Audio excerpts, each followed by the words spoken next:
I think in this more Western context where it's like you can only be one thing, and you have this far more a greater emphasis on identity and who you are as a singular aspect of the multidimensionality of you. Like, I'm so many different things, but when you ask somebody, who are you or what do you do? Well, first of all, in Western culture, you don't ask someone, who are you? You ask them, what do you do? True. And that means I need a singular answer from you.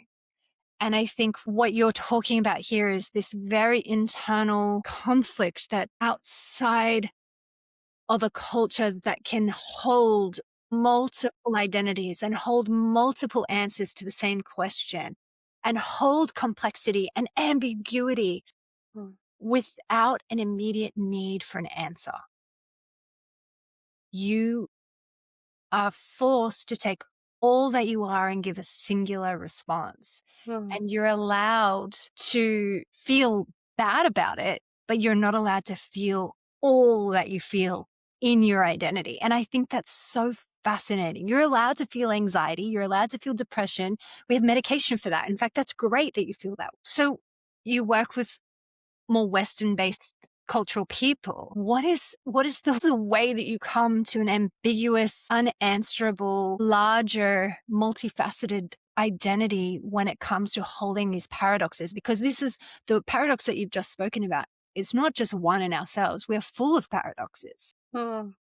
And part of being sexually erotic and having this agency is being able to be all that you are without the shame, right? Yes.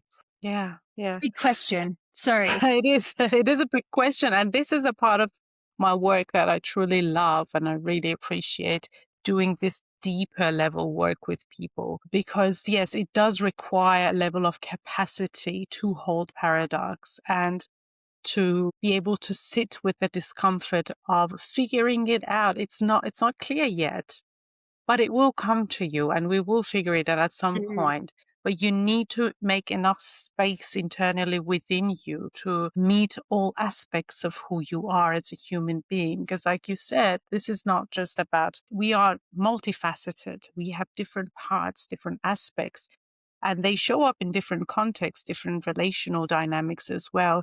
So it's about curiosity about who I am in what context, or in this relationship, or in this period of my life. And can I meet myself first and foremost with curiosity and with compassion? And I think one of the things that is probably the most rewarding for myself and also for clients is that we get curious about this desire that you have for power or for surrender or for whatever it is. What is it directing you towards? mm. Not what your fantasy or your turn on is on a surface level, but what is this desire directing you towards? And that is really beautiful, meaningful work that we do, and people find fulfillment in those answers.